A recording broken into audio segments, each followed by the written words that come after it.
All right, good morning. Sorry, this is Noel. Um,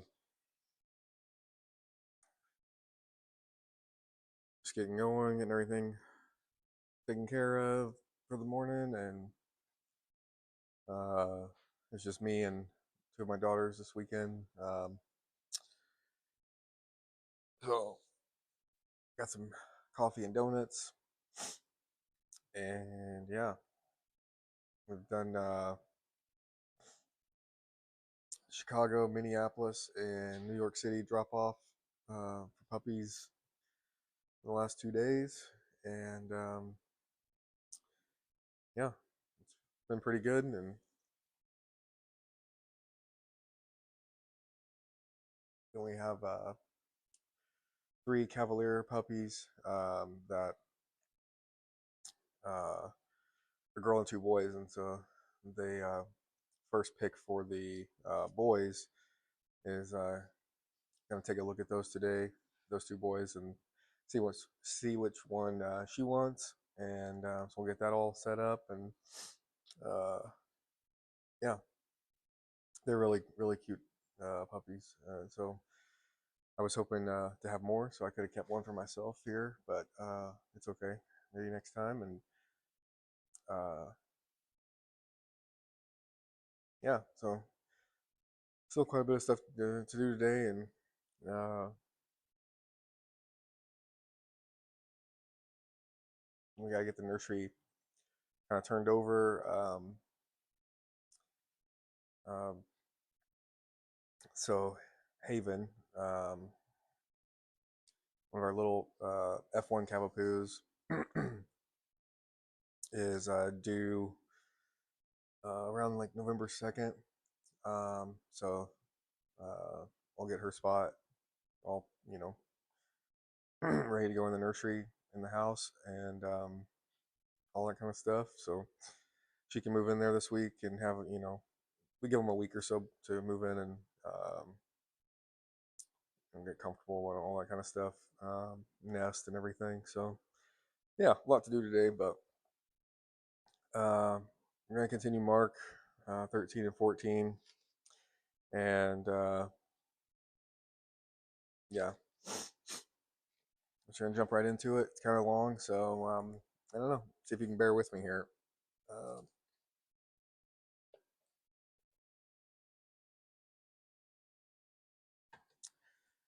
okay, 13.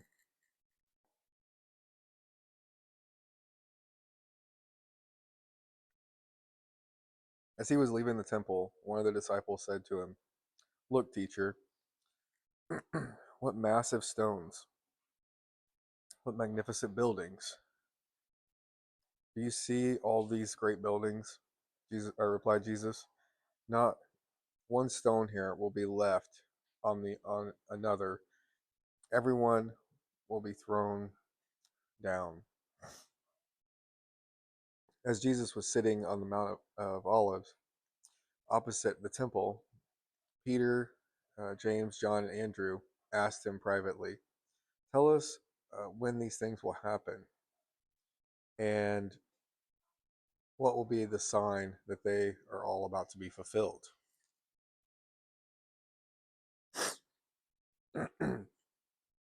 Jesus said to them, "Watch out that no one deceives you. Many will come in my name, claiming I am he, and will deceive many. When you hear of wars and rumors of wars, do not be alarmed. Such things must happen, but the end is still to come.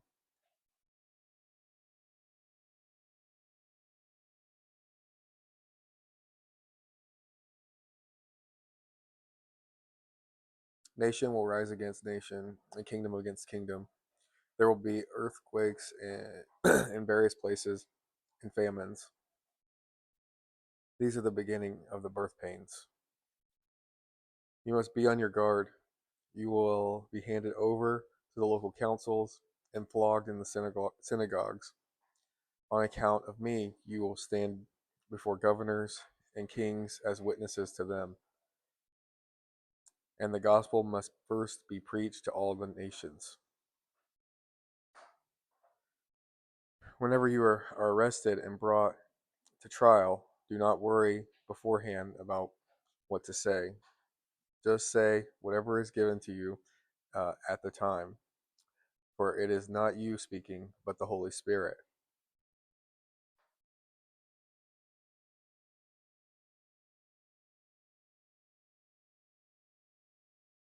Brother will betray brother to death, and father his child. Children will rebel against their parents and have them put to death. All men will hate you because of me, but he who stands firm to the end will be saved. When you see the abomination that causes desolation, standing where, sorry, standing where it does not belong, let the reader understand. Then let those who are in Judea flee to the mountains. Let no one on the roof of his house go down or enter the house to take anything. Let no one in the field go back to get his cloak. How dreadful it will be for those, how dreadful it will be in those days for pregnant women and nursing mothers. Pray that this will not take place in winter, because those will be days of distress unequaled from the beginning when God created the world until now, and never to be equaled again.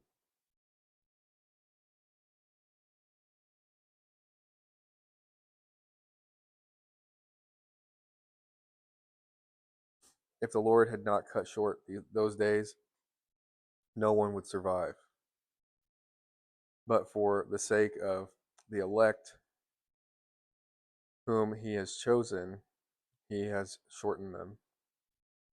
At that time, if anyone says to you, "Look, here is the Christ," or "Look, there he is," do not believe it. For false Christs and false prophets will appear and perform signs and miracles to deceive the elect, if that were possible. So be on your guard. I have told you everything ahead of time. But in those days following that distress, the sun will be darkened, the moon will not give its light, the stars will fall from the sky, and the heavenly bodies will be shaken.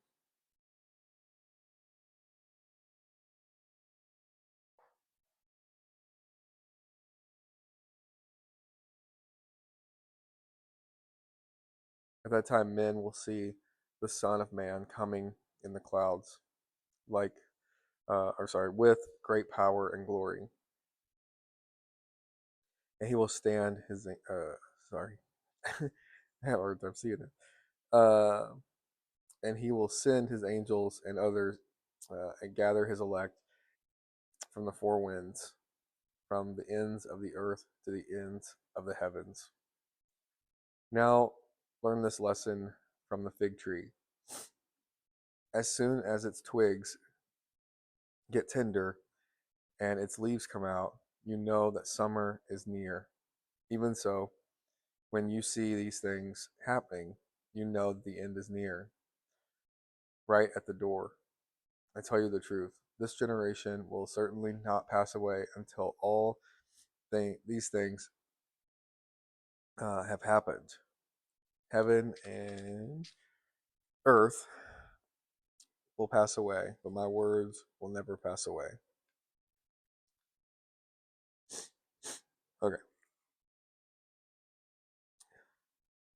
32. No one knows about that day or hour, not even angels in heaven, nor the Son, but only the Father.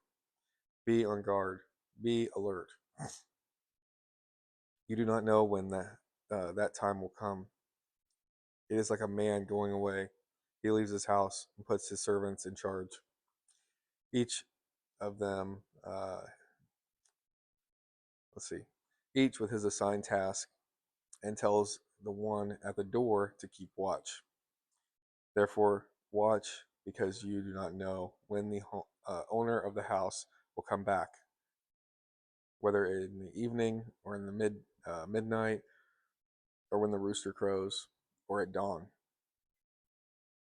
If he comes suddenly, do not let him find you sleeping.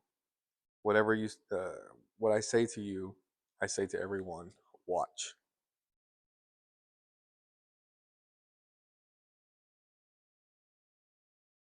Whew.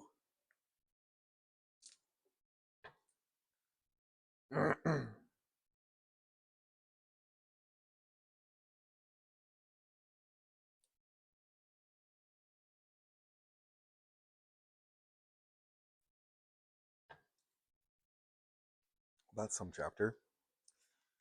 Uh,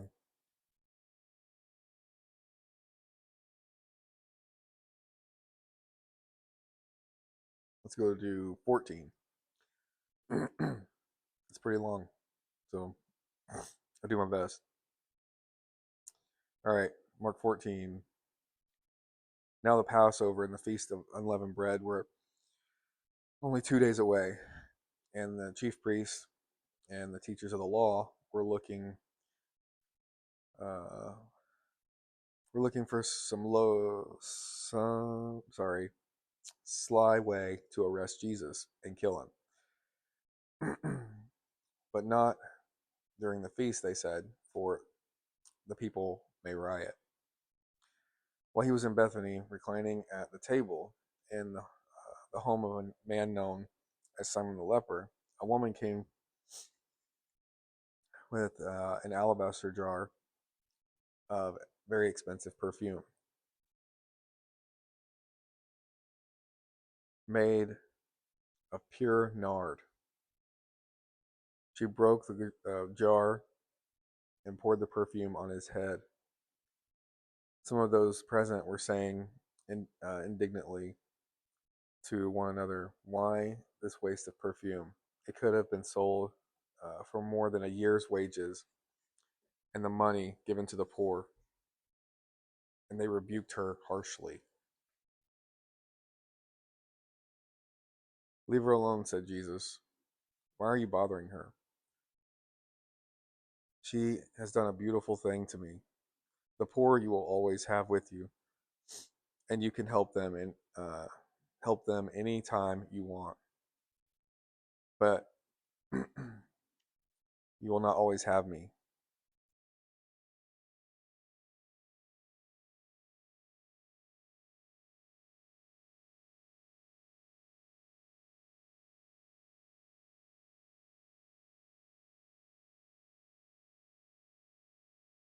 She did what she could.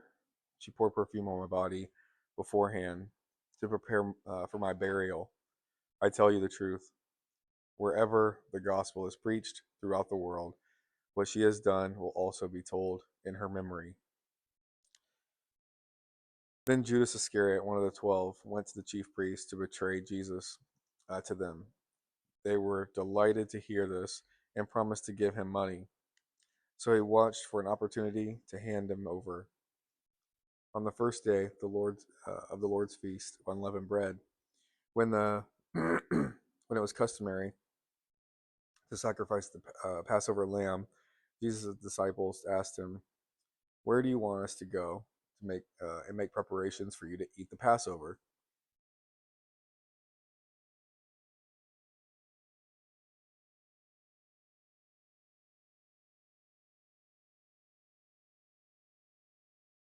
So he sent his disciples, or two of his disciples, telling them, "Go to the city, and a man carrying a jar of water will meet you. Follow him.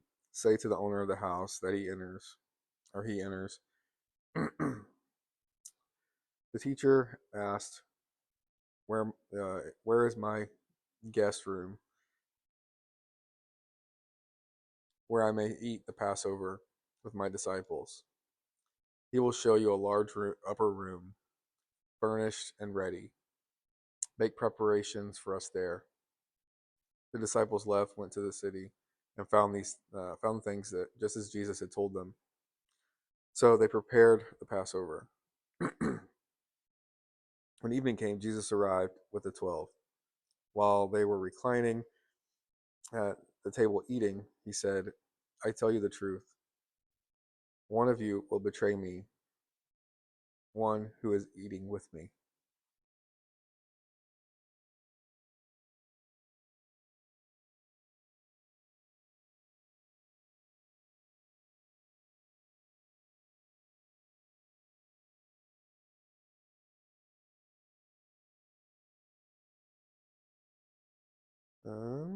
Okay. They were saddened, and one by one they said to him, "Surely not I."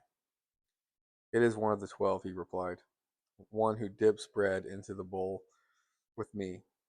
The Son of Man will go just as it is written about. But woe to that man who betrays the Son of Man. It would be better for him if he had not been born."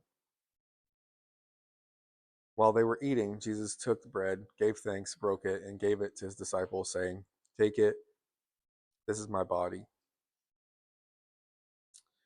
Then he took the cup, gave thanks, and offered it to them, and they all drank from it. "This is my blood of the covenant, which is poured out for many."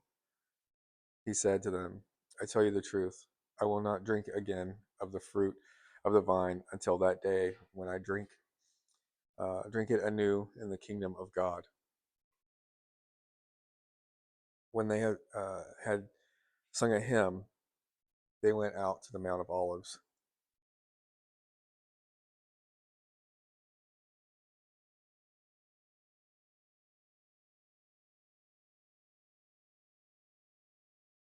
"You will all fall away," Jesus told them, "for it is written, 'I will strike the shepherd, and the sheep will be scattered.' But after I have risen, I will go ahead of you into Galilee." Peter declared, "Even if I fall away, I will not. Or even if all fall away, I will not." "I tell you the truth," Jesus answered. "Today, yes, tonight, before the rooster crows twice, you yourself will disown me 3 times." Peter insisted emphatically, "Even if I have to die with you, I will never disown you." And all the others said the same.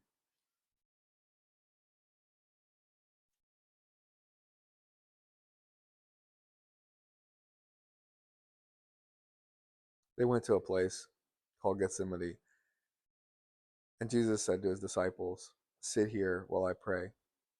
He took Peter, James, and John along with him, and he began to be deeply distressed and troubled. "My soul is overwhelmed with sorrow to the point of death," he said to them. "Stay here and keep watch." So we'll check here. Yep, we're good.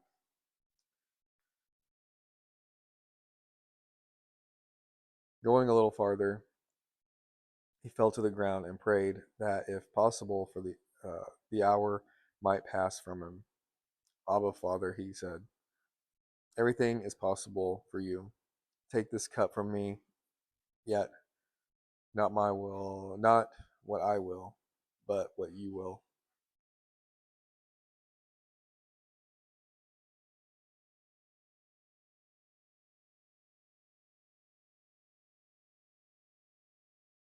Then he returned to his disciples, found them sleeping.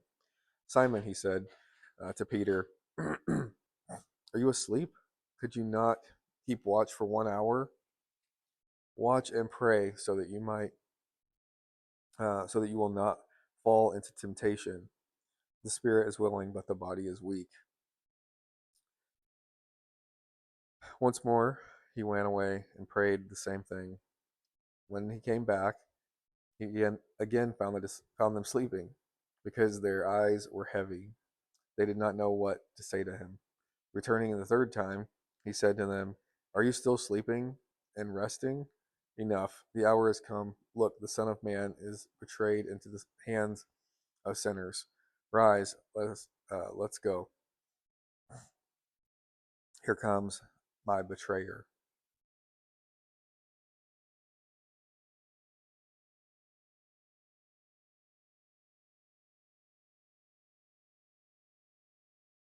Just as he was speaking, Judas, one of the 12, appeared. With him was a crowd armed with swords and clubs, sent from the chief priests, the teachers of the law, and the elders. Now the betrayer had arranged a signal with them. The one I kiss is the man. Arrest him and lead him away under the guard. Going at once to Jesus, Judas said, Rabbi, and kissed him. The men seized Jesus, arrested him. Then one of those standing near drew a sword and struck the servant of the high priest, cutting off his ear. Am I leading a rebellion, said Jesus, that you have to come out with swords and clubs to capture me? Every day I was with you, teaching in the temple courts, and you did not arrest me. But the scriptures must be fulfilled. Then everyone deserted him and fled. A young man wearing nothing but a linen garment was following Jesus when they seized him. He fled naked, leaving his garment behind.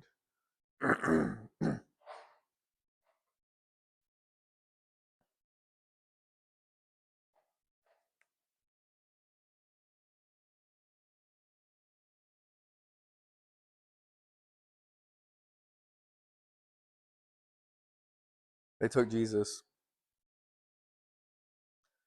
to the high priest and all the chief priests, elders, and teachers of the law came together. Peter followed him at a distance, right into the courtyard of the high priest. There he sat with the guards and warmed himself at the fire. The chief priests and the whole Sanhedrin were looking for evidence against Jesus so that they could put him to death, but they could not find any. Many testified falsely against him, but their statements did not agree. Then some stood up and gave this false testimony against him.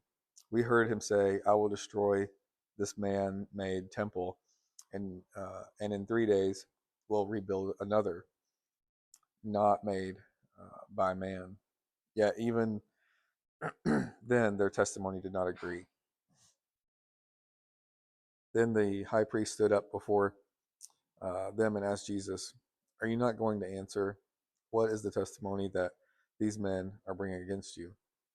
But Jesus remained silent and gave no answer.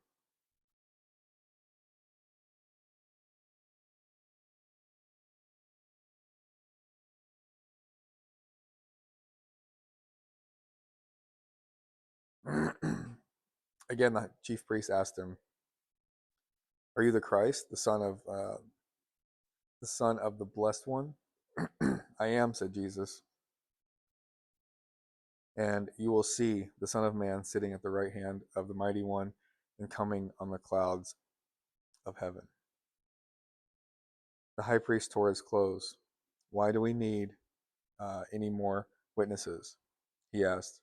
You have heard the blasphemy. What do you think? They all condemned him as worthy of death. Then some began to spit at him. They blindfolded him, struck him with their fists, and said, prophesy. And the guards took him and beat him. While Peter was below in the courtyard, one of the servant girls of the high priest came by. When she saw Peter,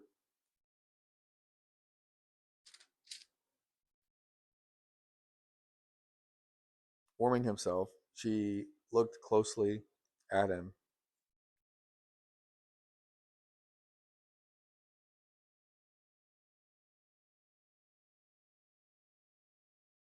You were with that Nazarene, Jesus, she said. But he denied it. I don't know or understand what you're talking about, he said, and went out into the entryway. When the servant girl saw him there, she said again to those standing around, this fellow is one of them. Again, he denied it. A little after a little while, those standing near said to Peter, "Surely you are one of them, for you are a Galilean." After a little while, uh, sorry, he began to call down curses on himself and swore to them, "I don't know this man you are talking about." Immediately the rooster crowed the second time.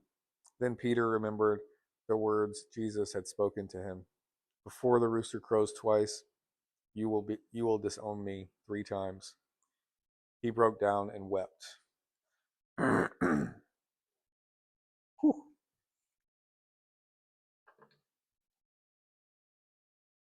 That's pretty intense.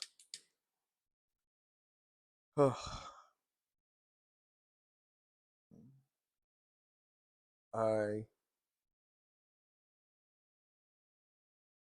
There's one thing that I've never seen in here.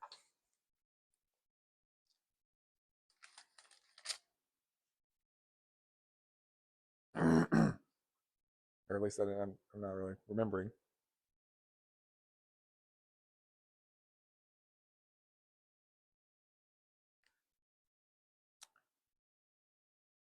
Mark 14:51. A young man wearing nothing but a linen garment was following Jesus. They seized him, or when they seized him, he fled naked, leaving his garment behind. I don't have my study Bible out here to see if there's anything in there about that.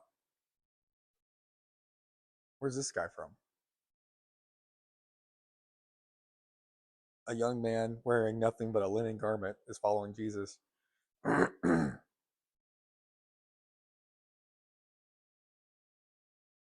Who's this guy?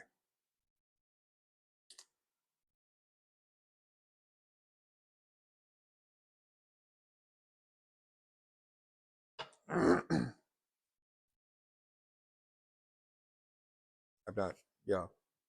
I don't think I've noticed this.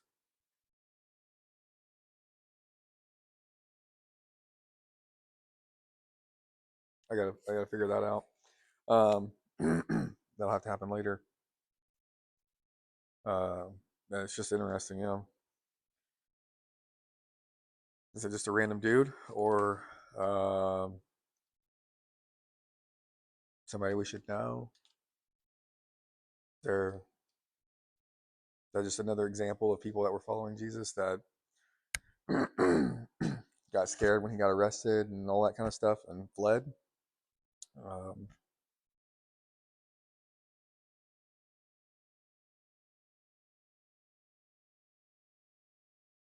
I don't know. Are they trying to? They were, trying to seize him, arrest this guy, this young man, because he was following Jesus. I don't know. I gotta look at it. And then of course everybody's interested, or usually interested in like Mark 13, the signs of the end of the age. Um,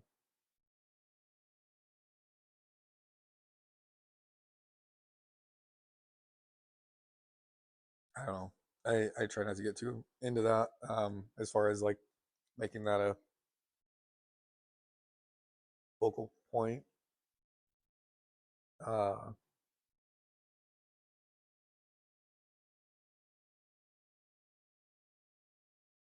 I don't know. It just seems like that kind of thing can quickly like take over into. Sorry, I gotta find a thing here. Uh,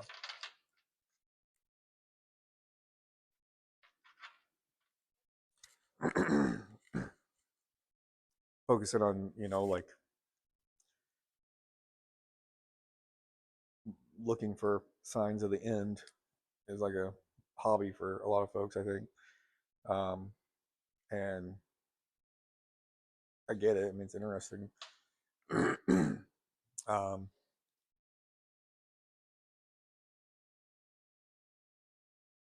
but I don't think the point is the signs. The point is like you're supposed to be ready, prepared, you know, and then watch. Um, there's no reason to focus on the watch part if you're not prepared and ready. Uh, so I don't know. That's my thought on it. Anyway, uh, we see a lot of that nowadays. It's like a huge thing just with the way the world is, and uh, you know, countries going to war and talking about war and all that kind of mess and everything. So it's I don't know. Just hear a lot about it now. Um, the thing is, what we totally miss uh, is, you know,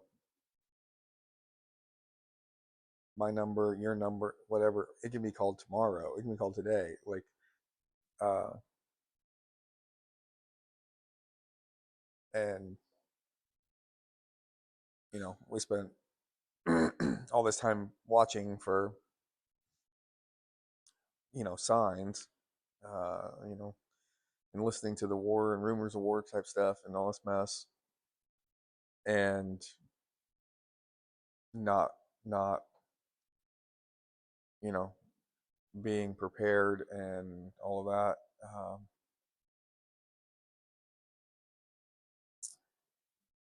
You know,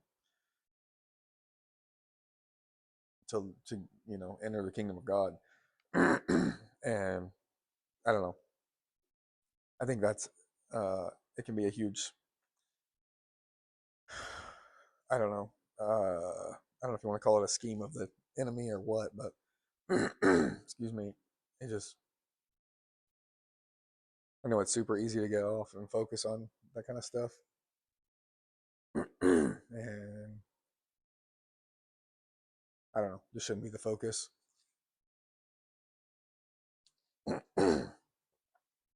Sorry. Um, oh yeah, like I said, much stuff to do today, and let's see, Mark 15 and gosh, let's see, there we go, 15, 16 tomorrow. Um, uh, uh, not my favorite part of the Bible, but probably the most important part of the Bible. So, Mark 15 and 16. So that'll be good. And yeah, so I hope you guys have a good day, and I will see you tomorrow. All right, bye.